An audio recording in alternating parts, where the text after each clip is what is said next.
Next, on Book TV's Afterwards, Pulitzer Prize-winning columnist George Will offers his thoughts on American conservatism. He's interviewed by Jonah Goldberg, senior editor at National Review. Afterwards is a weekly interview program with relevant guest hosts interviewing top nonfiction authors about their latest work. So, George Will. I'm going to call you George if that's okay. You may. Thank you. Never thought I'd get there in my life, but of all things, a university looms very large in your book, Princeton. It's basically the story of three Princetons is your book. Can you explain what you're getting at there? Well, I do think you can understand almost all of American political thought as an argument between James Madison, of the class of, I think, 1771, and Thomas Woodrow Wilson, Tommy as he was known when he was at Princeton, of the class of 1879. Madison being the giver of our Madisonian institutional architecture and the natural rights doctrine that underlies it. Woodrow Wilson being the foremost and most thoughtful of those who forthrightly rejected this, and it's to their credit that they didn't kid one another. Woodrow Wilson was the first American president to criticize the American founding, which he didn't do peripherally. He did it root and branch. He said the whole architecture with the separation of powers was fine once when there were 4 million of us, 80% living within 20 miles of Atlantic tidewater. But now that we're a great country united by steel rails and copper wires and all that, we need a more nimble government that can act with dispatch under a president remarkably like Woodrow Wilson. But there's a third Princeton, which is your Princeton. You Yes, attended Princeton. I did indeed. And you did your PhD thesis on basically the intersection of these? Well, not the PhD thesis, but... It was a PhD thesis, yes. Was called Beyond the Reach of Majorities. It's a phrase from the second of the flag salute cases, where the Supreme Court, after just 3 years, reversed the first one, saying that it is indeed permissible under the First Amendment to... not permissible to force Jehovah's Witnesses' children to salute the flag. In his opinion, Justice Jackson, later famous as for his service at the Nuremberg tribunals, said the very purpose of a Bill of Rights is to place certain things beyond the reach of majorities, away from the vicissitudes of politics.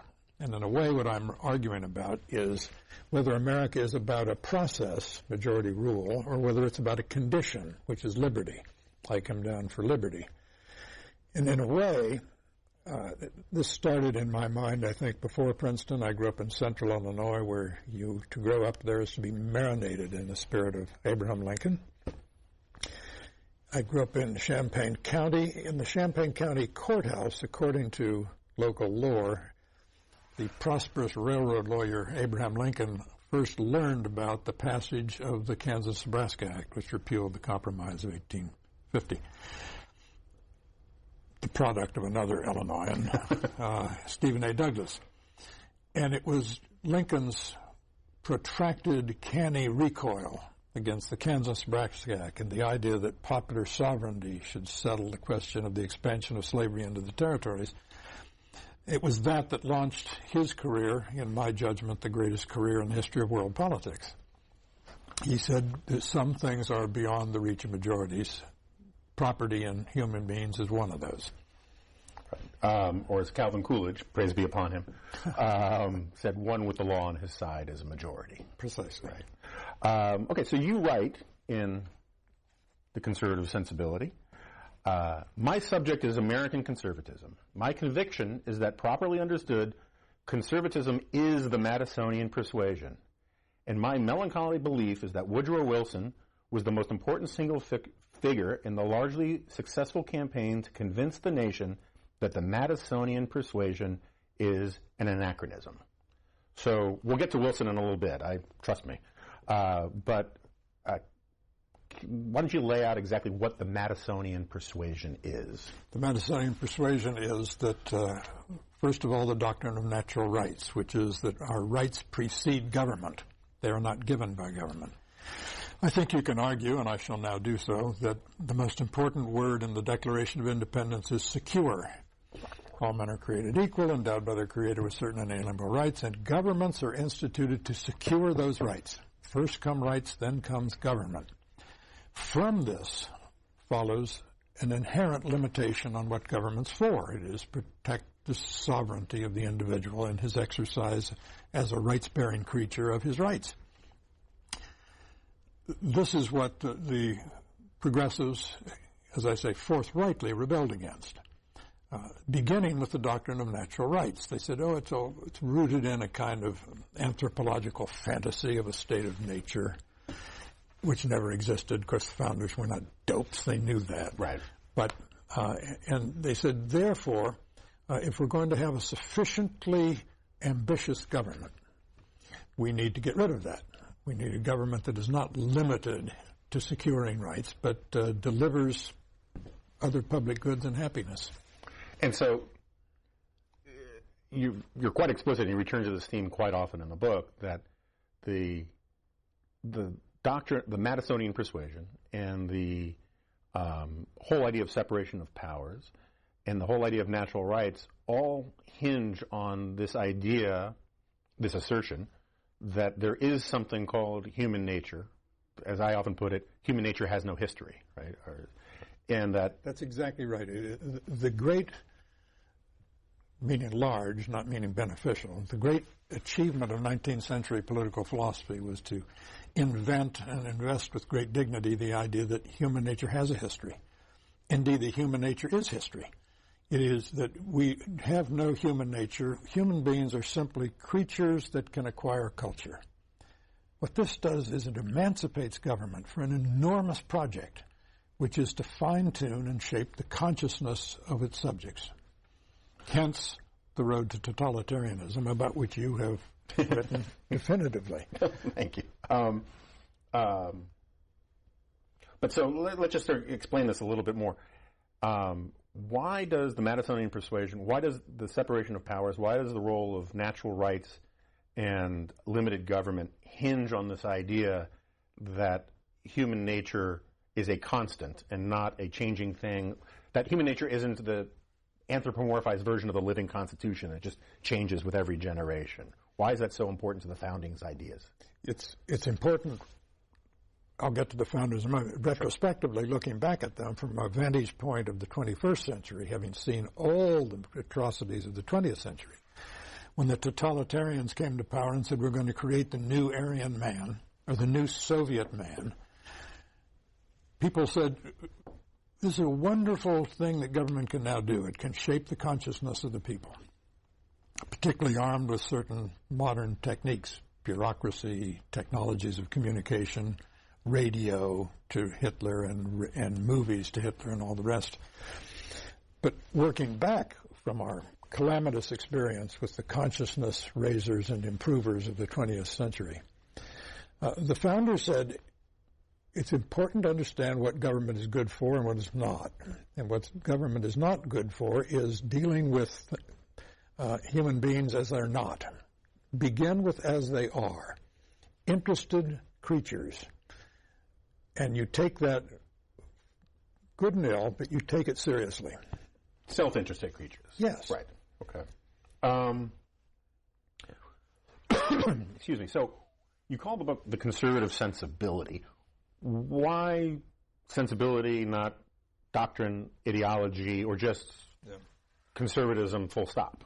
Sensibility is it's more than an attitude. It's less than an agenda. Mm-hmm.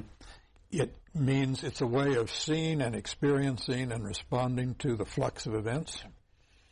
It's whether or not a particular sensibility, the conservative sensibility, is comfortable with spontaneous order of society, to use one of Hayek's phrases. It's comfortable with the market-driven uncertainties of an open future.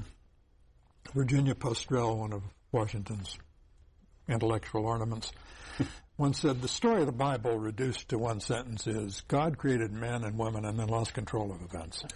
A conservative likes the fact that it's out of control. Someone said, what's your doctrine? I'd say, I'm a Lucretian. I like the whirl. I like the sense that who knows what's coming next. And that's the point. You don't want to know what's coming next because that would mean the future is planned and therefore the future is closed. You want to avoid Hayek's fatal conceit, the idea that you can plan the future in this way. You want to welcome whirl, if you will, and that's the conservative sensibility. It's funny, I once put it that the defining feature of conservatism is a very similar point, is comfort with contradiction. Yes. Right? There's something about the progressive mindset that says all organs of the body politic must be working in harmony, all good things go together, and the conservative is willing to understand that there is a downside to every good thing, and there's an upside to almost every bad thing. And that discomforts people. Yeah, well, progressivism grew to confidence and consciousness of itself in the end of the 19th century and the beginning of the 20th century, when science was in the air, and applied science. Ford, Marconi, Edison, the Wright brothers, all of that. And they were going to bring science to bear on society. They were going to plan things. Now, to plan things, you need planners. And that would be the few, and the planned would be the many. And it was this enormous hubris of progressivism that said, once we get the right kind of people with the right kind of power, wielding the right kind of knowledge, all will be well. So, among many of mine, and presumably yours, friends on the right these days who are very sympathetic to this idea of a conservative nationalism, which seems to be riding very high in the saddle for reasons we can get to later, but it feels, at least in the moment, like an idea whose time has come for a lot of people. I'm not a huge fan of it. But one of the things that you almost have to issue a trigger warning before you say it to them is this idea that America is an idea. You come down fairly strongly on the side of America as an idea. Yes, as Mr. Lincoln said at Gettysburg, we are dedicated to a proposition. Or as Margaret Thatcher said, European nations were made by history, the United States was made by philosophy. Okay, so to that end, you write, by 1770, more and more Americans were arguing that their rights derived not from the common law of placid, settled England, but rather were natural rights that existed in the essentially pre-political conditions of the American wilderness. So when John Adams asked, how do we New England men derive our laws, he answered, not from Parliament, not from common law, but from the law of nature, in an America that was not conquered, but a discovered country. You also add, America was not, this is, I guess, still John Adams, America was not granted of the king by his grace, but was dearly, very dearly earned by the planters in the labor, blood, and treasure which they expanded to subdue it by cultivation. And then you say, Americans had not brought their rights with them by ship from England, rather they had it as it were, found them in the wilderness. Now, what I find interesting about this is I'm in a gray area between these two camps. What do you say to people who say, the colonists or the founding generation, one of the reasons why they rebelled is they felt that they were being denied what they called their ancient English rights and liberties, or as de Tocqueville said, the American is the Englishman left alone. Is there no room for saying that this was an evolved thing, that the American nation was a nation before it was an idea? It did evolve, and Americans began their restive and eventually violent resistance to the British, thinking they wanted to be Englishmen and weren't being treated as proper Englishmen by the distant people in Westminster. By the time of July 4th, 1776, it was different. They had said, no, actually, we don't want to be English anymore. And if the English had come and said, oh, well, all right, all is forgiven, they would have said, no, I think it was too late by then. Mm-hmm. By then, in the tumultuous 6 years preceding that, they had come to understand that they were, as a people, and they were a people, they were different. Okay, so in a sense, they'd come up with the idea of America, but that idea has deep roots going back into English culture and custom. Sure. Right? Okay. The American present was pregnant with the immediate future, which was to translate the fact that they had been colonists and had discovered in this errand into the wilderness that they were more than that. One of the examples I often cite, I use it in my book, is the Fourth Amendment has its roots in quirky English culture going back to the 6th or 7th century, where the sovereign or the head man could not enter someone's hut without permission, and it gets refined and becomes man's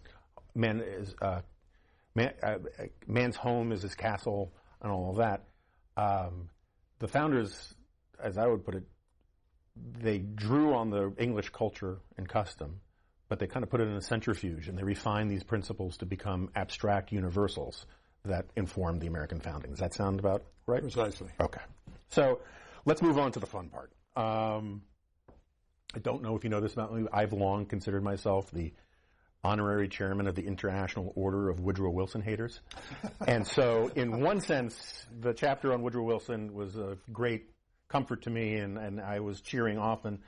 On the other hand, I sometimes think you weren't hard enough on him, but we can leave that for a different conversation. The question is, let's get to what your brief against Woodrow Wilson was in the meat of it. A few years ago at Princeton, the African-American students becoming more cognizant than they had been of Woodrow Wilson's retrograde views on race, particularly his resegregating the federal workforce, became up in arms about him and wanted certain things renamed, Woodrow Wilson School, Wilson College, all the rest. I offered to come to Princeton and teach them how to really dislike Wilson more comprehensively. He was full of the progressive confidence in that freedom was, he said, the history of freedom is the history of limited government. Clearly, he did not think the future of freedom was that. He had this unshakable belief that he got from Herbert Crowley and others in the application of expertise, that is, him and his friends, applying it to society. And he began, as I say, as the first president to criticize the American founding, to say that we have turned a corner and that America must get over its founding.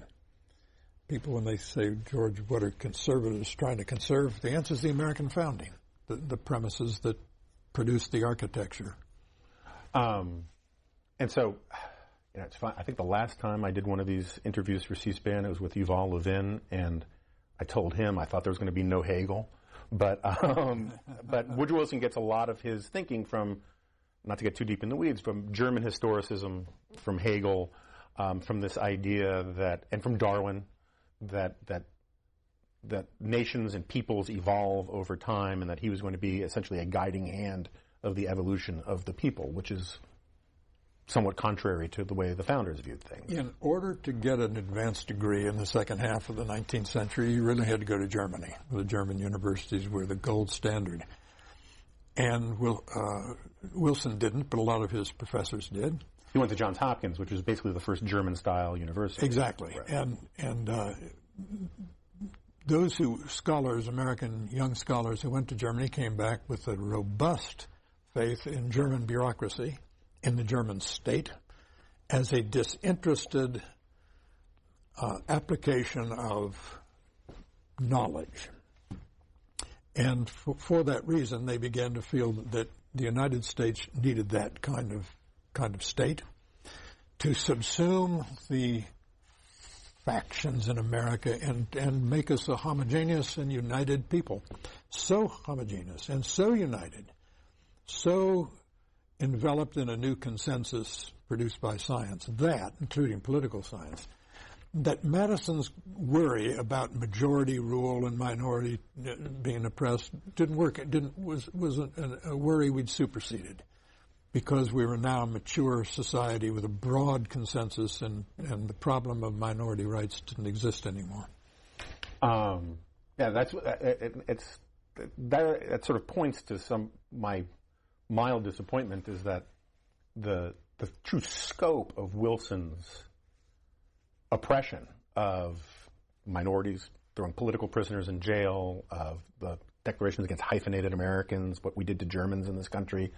I guess my point is that my appetite for Wilson bashing is fairly unsatiable. But I do have a question which I've been looking for. This has been a mystery to me for a very long time. when I started being interested in this stuff in the progressive era, I went back and I read early editions of National Review. I read a lot of the founders of modern American conservatism. It is this strange lacuna where the way the modern conservative movement, which really begins after World War II, talks about the history of progressivism, they talk as if it started in 1932, and there really wasn't very much attention paid to Wilson. Why is it that it took conservatives, starting with perhaps the guys at the Claremont Institute and elsewhere, to realize that they were walking into the movie sort of halfway in, and that really the New Deal is basically just an extension of what happened under Wilson? Yes, people forgot whose Assistant Secretary of the Navy Franklin Roosevelt was. Right. He came to Washington to serve in the Wilson administration, and he was caught up in the Versailles euphoria and all the rest. But contemporary conservatives in the it's very difficult to find people who qualify, I guess my question is, people who qualify as conservatives in the 20s, the 30s, and the 40s. It was never part of the sort of, or even into the 50s, part of the standard conservative indictment of progressivism to start with Wilson. Do you have any idea why he was just sort of invisible to the conservative gaze for so long? I don't know why he was invisible, but it is simply a fact that for a great many of the people in those years, conservatism was a reaction against the New Deal. Right. And therefore a reaction against Franklin Roosevelt. Now, if you're going to react against Roosevelt as the first modern president, you have to understand that he wasn't. That the first modern president really was, if not Woodrow Wilson, it was Teddy Roosevelt, who had a theory of the presidency, which was that presidents are permitted to do anything they're not explicitly forbidden to do. Right. And he had this whole idea, the stewardship idea of the presidency, which was he was responsible for the public good, period. And an enormous explosion of executive power has been rippling through us ever since. So you would attribute the rise in essentially, for want of a more accurate term, monarchical presidency to Roosevelt and not to Wilson. No, I would. The germ certainly was in Wilson, with his idea that the purpose of a president is to interpret an exercise he didn't make clear, but he was to interpret the real will and the real interests, not the same thing, of the American public. And presidents were uniquely situated to do that.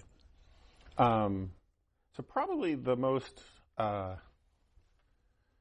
surprising to some or controversial to some chapter is Chapter 4, where you come out in favor of judicial supervision. And this is the basic idea that the courts should play the role of ensuring liberty as they see it, regardless of the majorities, that this is now where the spirit of Madison has a chance to work its will, right? That has not always been your position. It has not, no. Okay. I mean, it's a 180-degree change. Bob Bork was a very good friend of mine, and I was a Borkian, fought like a tiger, as usual, in vain, for his confirmation in 1987. And Bork was in the Oliver Wendell Holmes school. Now, Oliver Wendell Holmes was one of the progressives' pinups because he said, if the people want to go to hell, I will help them. It's my job. Right. By that he meant America is about majority rule, and if majorities want it, they should get it, but should or not, they're going to get it, because he was a great believer in the physics of politics, that the power of the majority will prevail, should prevail, but will anyway, whether it should or not. I thought about this for a while, and for many years, my intelligence was bewitched by my language, as I think a lot of conservatives was, because in reaction against some of the more imaginative discoveries of rights and procedural reforms for our Constitution of the Warren Court, people said, that's judicial activism, and therefore we're for judicial pacifism. My argument is that judicial deference to Congress, to executives, to lower state governments and all the rest is a form of dereliction of duty, because the court is to referee the excesses of democracy, of which there are many and potentially infinite, and that therefore what you need is the title of the chapter to which you refer, the judicial supervision of democracy. I want to get back to that in a second because it's... Give you one example. I mean, Jim Crow was local democracy in action. Jim Crow laws were popular with the white majority that implemented them. And along came the Supreme Court and said, we don't care. And the Supreme Court was right. I'm with you on that example. It's an interesting fact about our time that the most interesting arguments often are not between liberals or progressives and conservatives. They're among conservatives. Sure. And this is one. Yeah. There's a wonderful man at the Cato Institute called Clark Neely, who wrote a book called Judicial Engagement, and I urge everyone to read it. I want to get back to this in a second, but there's another one of these questions that I would just curious if you have an answer for. Oliver Wendell Holmes was a passionate eugenicist, as you talk about in here, and had some really complicated views on some things. But on his judicial restraint position, do you think that Holmes would have been in favor of judicial restraint if the progressives weren't doing what he wanted them to do? Yes. I think he got his political philosophy at Ball's Bluff and Antietam and elsewhere. He went through the war and emerged as someone who thought the universe was a stark, deadly, force-ridden place. Get over it. And I think he would have, as he said, if people want to go to hell, I'll help them. It's my job. So back to this idea, the basic notion, which informs the entire book, is that the Declaration of Independence really is, in some ways, the more important document. You can't understand the Constitution's point without first understanding the Declaration's point, that we are all endowed by our Creator with inalienable rights, that therefore we're all equal, must be equal in the eyes of government, and that the government's prerogatives are cannot supersede the rights which are prior. That the Bill of Rights starts framing all of, saying Congress shall pass no law, saying that because the individual rights are more important. But the idea of judicial supervision is that whenever the majorities encroach upon individual liberty or or natural rights, that regardless of the majorities, the courts should side with the individual against any institutions, government institutions, any laws that infringe upon these, right? Now, that would be hard libertarianism. I'm a soft, squishy libertarian, in that I say the following. Before the government interferes with the freedom of the individual or of two or more individuals collaborating together, it ought to have a good reason and ought to tell us what it is. Now, if the government thoroughly explained itself, an awful lot of what it does, it would quit doing, because people would say, you can't be serious. A lot of our regulations are obviously rent-seeking on the part of interest groups, bending public power to private advantage. But so you come out in favor, you've decided that the Lochner decision, Supreme Court decision in 1905, was correctly decided. And yes. And Lochner, for C-SPAN viewers who don't know, is considered a fairly radioactive Supreme Court decision. Why don't you explain your reasoning why you think it was correctly decided? Yeah, Lochner is cited by progressives, particularly, as an example of judicial imperialism run amok and the will of the people frustrated. Some large and unionized bakeries in New York got a law passed restricting the number of hours that could be worked in bakeries. They pretended that this was a public health measure. It was rent-seeking. It was an attempt to disadvantage the smaller bakeries that worked longer hours, that weren't unionized, and had to do both, stay non-unionized and work longer hours in order to survive. So they said, well, we'll just pass a law that handicaps them. The court recognized that this was bogus public health measure. Public health and safety had nothing to do with it. It was rent-seeking, and they overturned it. And I think it was correctly decided. A few of us do. David Bernstein at George Mason Law School has a wonderful book called Rehabilitating Lochner. Yeah. And we're going to win that one sooner or later. So, but this dynamic that you're describing, which is a minor obsession of mine and informs a lot of passages in the book of factions, as you put it, rent-seeking, factions conspiring to bend the law to protect them. The major act, Mark Zuckerberg recently said that he'd be in favor of government regulation. Of course he would. Because he's the major player, Exactly. right. It's like the head of U.S. Steel called for the socialization of the steel industry in the early 1900s. He didn't mean take away his profits. He just meant take away his competition. Yes. But the underlying theory around, whether you call it public choice theory, or if you speak of it in Madisonian terms, or even Adam Smith terms, Adam Smith has a wonderful passage in A Wealth of Nations where he says, seldom will two men of the same business or trade meet in a pub or an inn where the conversation doesn't quickly turn to a conspiracy against the public good. And what Smith says is, and I think what Madison would say, is that you can't prevent that. That is human nature. What you can prevent is the government sanctioning that conspiracy, of saying that this faction now has the protection of the state. As Joseph Schumpeter long argued, monopolies will not last unless the government sustains them. The concern I have about this may be a weak connection here, but it's where my brain goes on this, with this idea of making the judicial branch much more powerful, is that the dangers of faction are omnipresent because they're instantiated in human nature. And so the troubles that you see in the administrative state or in Congress or in the executive branch, there are going to be new problems that would come by giving the courts ever more power. Absolutely. As well. There is no safety. There's no safe haven in life.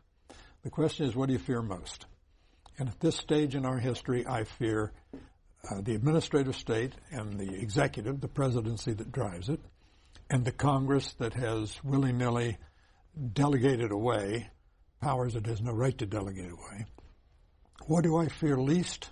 It's not that I don't fear the courts. I fear them least. Okay. That's fair. Let's talk about the administrative state for a second. Can I, before you do that, you used a magic phrase that I think I want to acquaint viewers with. That's public choice theory. Sure. Invented by James Buchanan and some others at the University of Virginia. It says simply this. He won a Nobel Prize, and I'm going to boulderize it, but it comes down to this. We're in the boulderizing business. Yeah, I understand that. He said, government is not a disinterested thing. That just as people in the private sector try to maximize their income, people in the public sector try to maximize their profits. And to avoid the romantic, sentimentalized view of government, you must understand that government itself is a faction, that government is interested, that government is chock full of people trying to maximize their influence, their domains, their missions, and their power. And once you have this view of government, and you understand that most of what government does is not in response to majorities. Majorities have no idea of most of what the government's doing. It is rather in response to intense, compact, articulate, wealthy, confident, and well-lawyered minorities that you begin to see that government must be looked at as a problem. That's well put. I mean, the sugar subsidy is a great example of Sugar this, subsidy right? is an example of what makes Washington run, which is it's the law of concentrated benefits and dispersed costs. We have sugar quotas to hold up the price of sugar to benefit a very few, very affluent sugar growers. And we disperse the costs of billions and billions of dollars across all the consumers in America who eat sugar, which is everybody, and no one notices except the very grateful compact minority of sugar growers. But so let's talk very briefly about the administrative state, which is basically the apparatus that is most responsive to this, or most manifests itself most this dynamic. Yes, it is the reason why 5 of the 10 richest counties in America by per capita income are in the Washington area. We don't make anything except trouble. We have no natural resources, but we have an enormous amount of money sloshing through us. Someone, I wish I could remember his name, at the Cato Institute said, Lay out a picnic, you expect to draw ants. The biggest picnic in the world is the federal budget, and the ants are the interest groups. So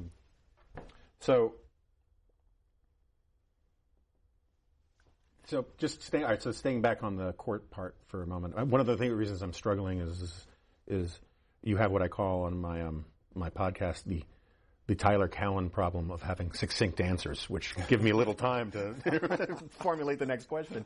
But I'm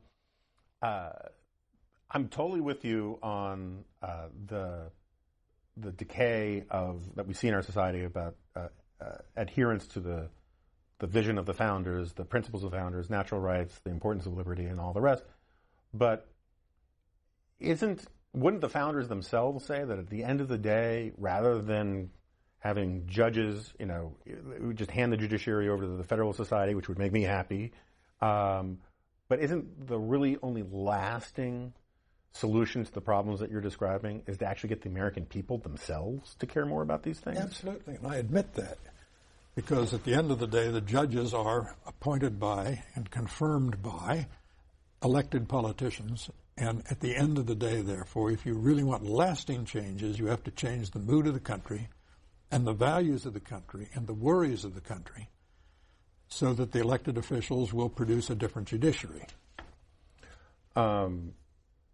I mean, I don't all that often give Barack Obama a lot of credit for things, but one of the things he said, which upset some of our louder friends on the right, was that the only thing that gives the Constitution any power is our faith in it, which is absolutely true. But this is the essence of medicine. I want to promote someone else's book for a minute. Okay. Best book ever written on medicine's thought is by Greg Weiner at Assumption College, called Madison's Metronome. Madison said majorities ought to rule, majorities are going to rule, therefore care must be taken that majority opinion is slowed and refined and filtered so that what we have, and this is my favorite of all Madison's phrases, we have mitigated democracy. That's what I'm for. And so Madison understood this. People who believe in judicial supervision of democracy believe this. Those of us who believe that John Marshall, who invented basically judicial review, is the third most important American public figure after Lincoln and Washington, we understand that it all rests, as my hero Lincoln said, everything rests on public opinion. Public opinion is shiftable sand, and therefore you and I are in the business of trying to shift the sand with controversial journalism. But so isn't one of the things I appreciate most about the Madisonian vision is the ecosystem of it. That most people's interests are in front of their face, closer to home, in the places where they live, and most of the solutions to their problems are close to where they live. And a healthy society, if there's one thing I'm against in all public policy discussions is, for want of a better phrase, philosophical monism, or the idea that one thing is the only important thing. And what is great about the Madisonian vision is that it allows for the most people to live the way that they want to live, and by definition, someone in Topeka is going to have a different conception of the good life than someone in San Francisco or in Georgia. And so isn't one of the major problems that we have today is that, in a sense, the Wilsonian vision of the country being unified into a whole it's ruining the nooks and crannies and the separated powers, not just at the federal level, but at the state and local level, sort of vanish as we all look to Washington as a conception of living in one nation rather than in 1,000 different or 10,000 different communities. Yes, and we increasingly look to Washington askance. 1964, the year I cast my first presidential vote for the person to whom I dedicate this book, The Memory of Barry Goldwater. Praise be upon him. 1964, 77% of the American people said they trusted the government to do the right thing all the time or almost all the time. Today, that number's under 20. What's happened since then? what's happened since then is the anti-Goldwater landslide was such that it produced, for the first time since the late 30s, a liberal legislating majority in Congress. And under the Great Society, the federal government lost all restraint and began producing a single great society for the United States against all that you hold dear. Right. As the government's pretensions grew, its prestige plummeted. Cause and effect, I'm sorry, it just is. And that's what people are now rethinking and are, I think, increasingly open to a conservative argument about this.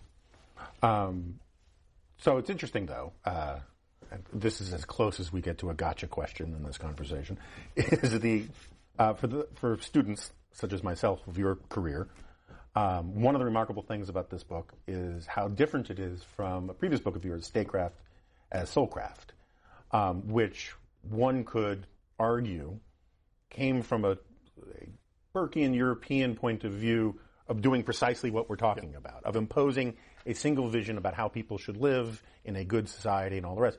You've moved away from that and more towards somewhat. Yeah. Okay. Let me explain. Sure. The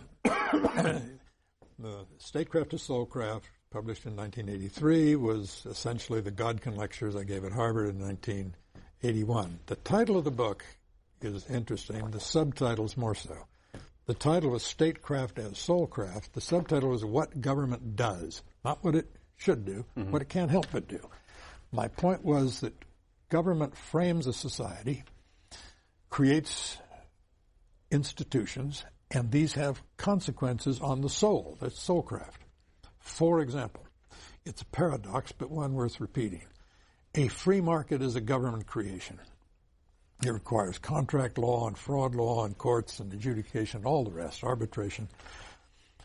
And when the government does this, it is choosing the kind of people we're going to be.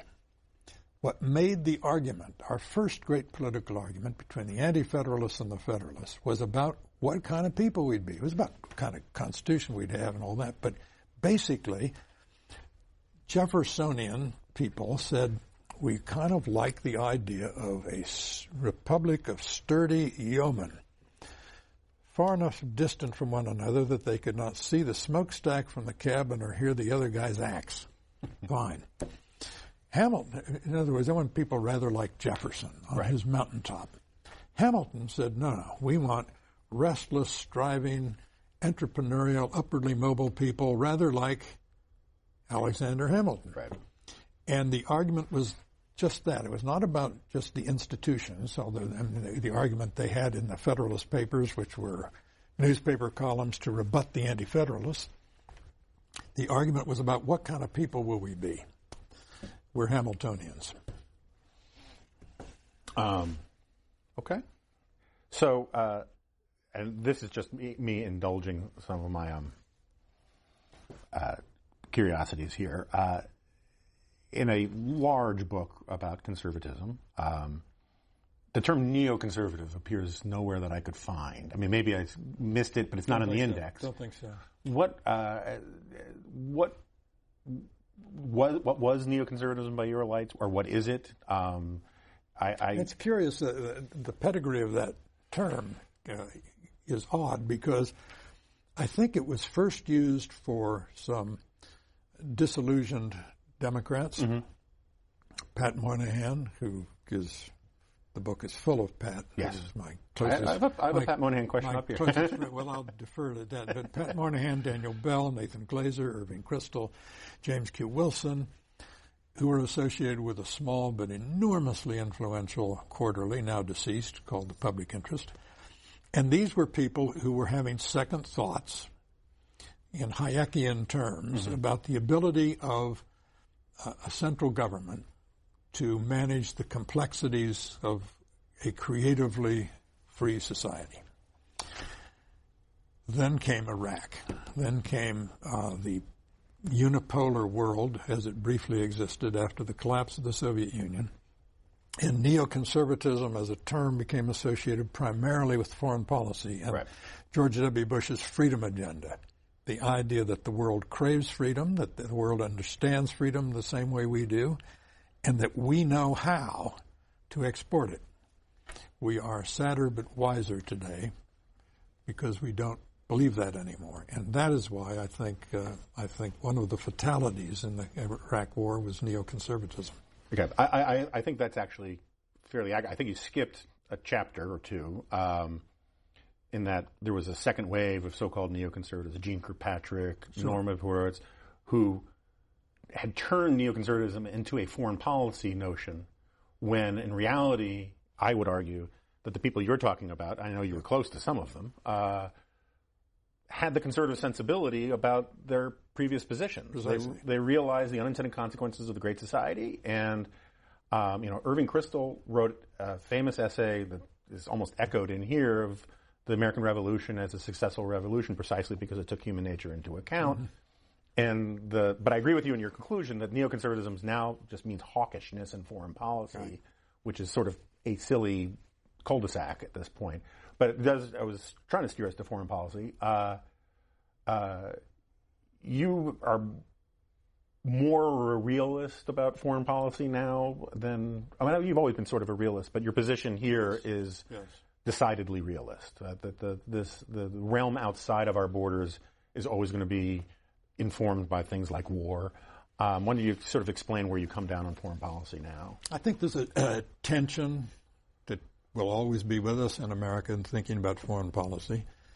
I think it was Lord Bryce who said in the American Commonwealth, great 19th century book on us, he said what Americans want in foreign policy is as little of it as possible. We came here to get away from there, this nation of immigrants. We had two docile neighbors and two broad oceans, and we wanted the world to keep its distance.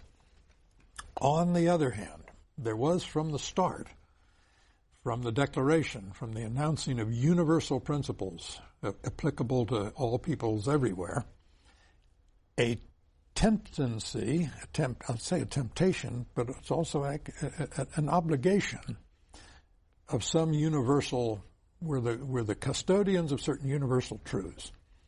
And that is not just a temptation, it is a duty to behave accordingly on the world stage. We didn't have to worry about this until the first half of the 20th century when we got pulled irrevocably into world history. And since then, we've been trying to balance these things. National interest understood practically and prudentially, with the fact that we are indeed a nation that says some things are true, self-evidently true, meaning true to all minds not clouded by superstition. And we, as the custodians of these, we have certain obligations to others beyond our shores.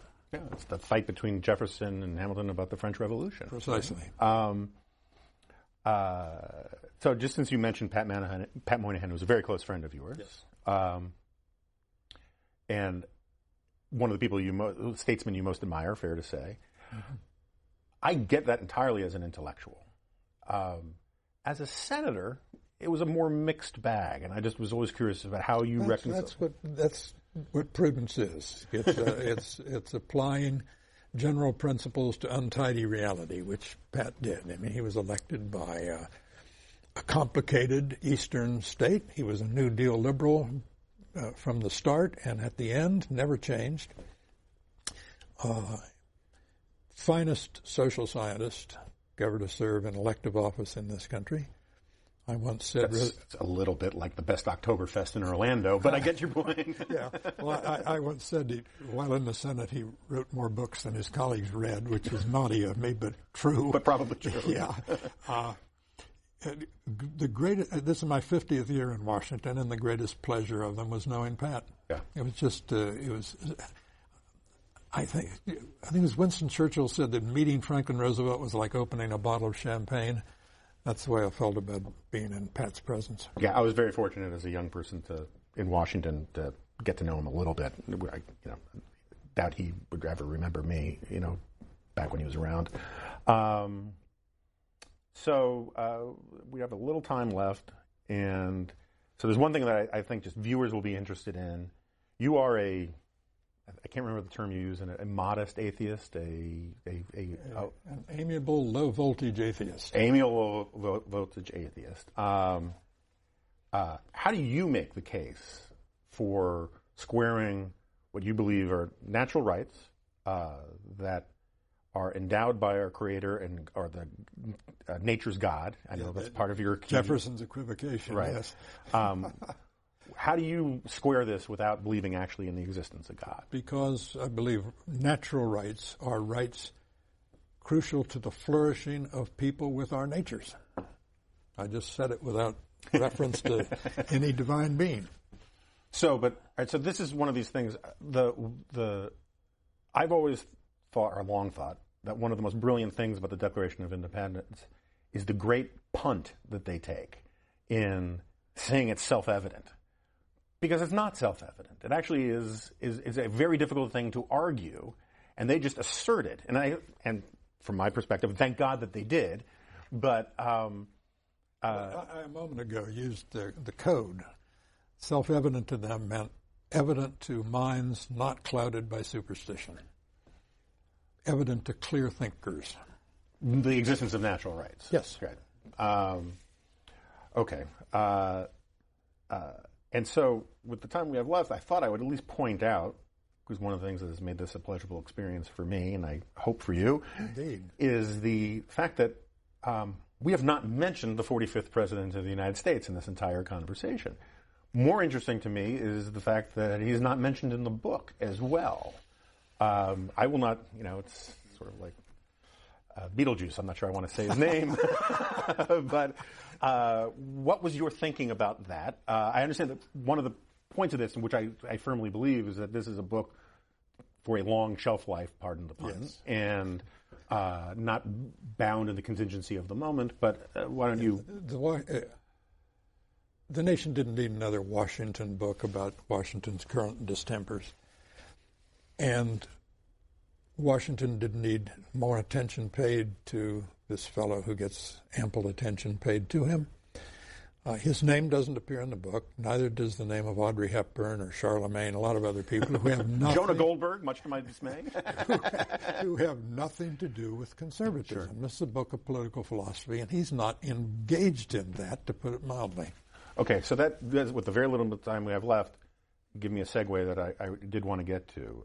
I hinted at this before about this renaissance, as it were, of conservative nationalism, or conservatives calling themselves nationalists. David Hazzoni has a book out that won the Conservative Book of the Year award.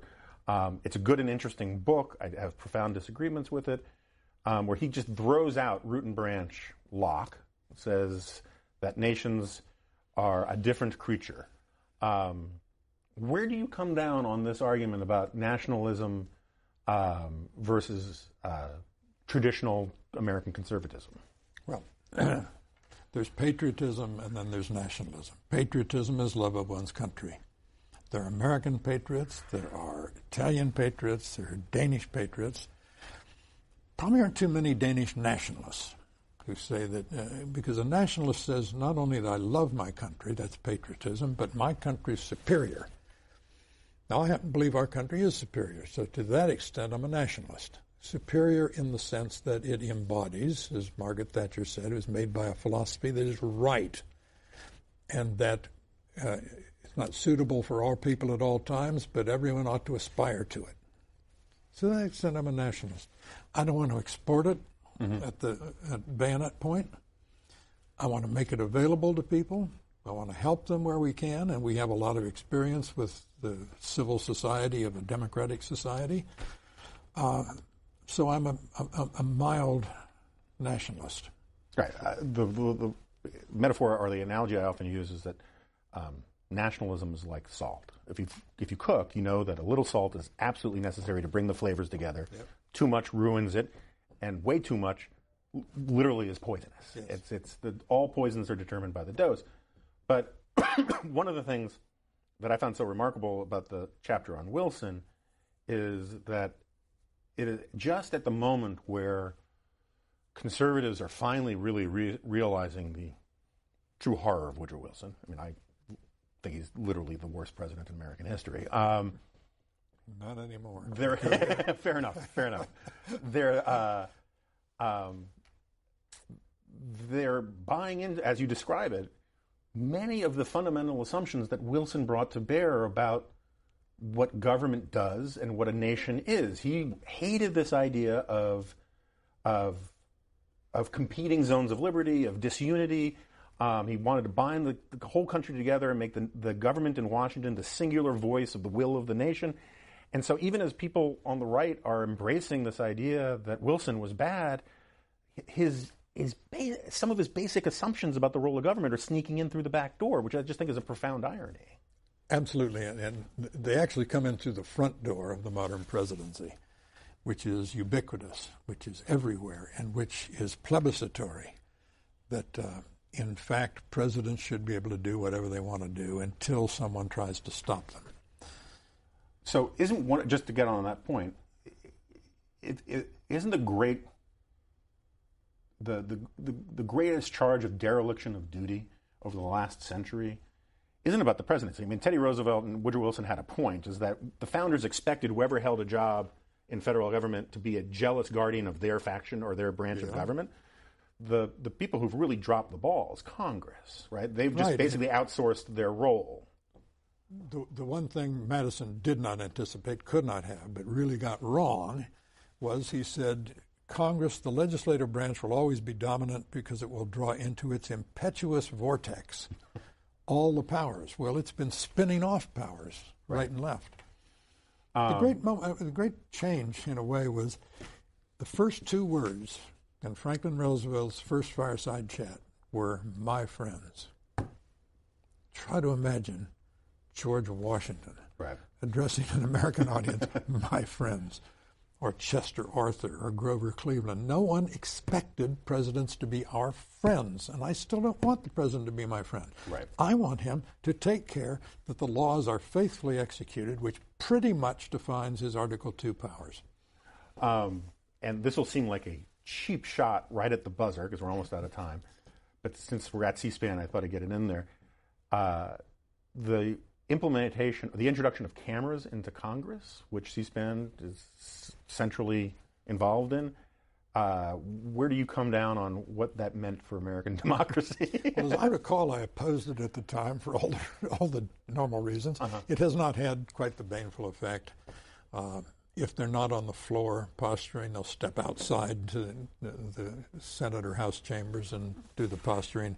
It's not had, I think, the deleterious effect that I feared. Okay, fair enough. I might disagree with you. But George Will, thank you very much. The book is The Conservative Sensibility by George F. Will. And thank you very much for doing this. I enjoyed it. Thank you. Me too. Thanks.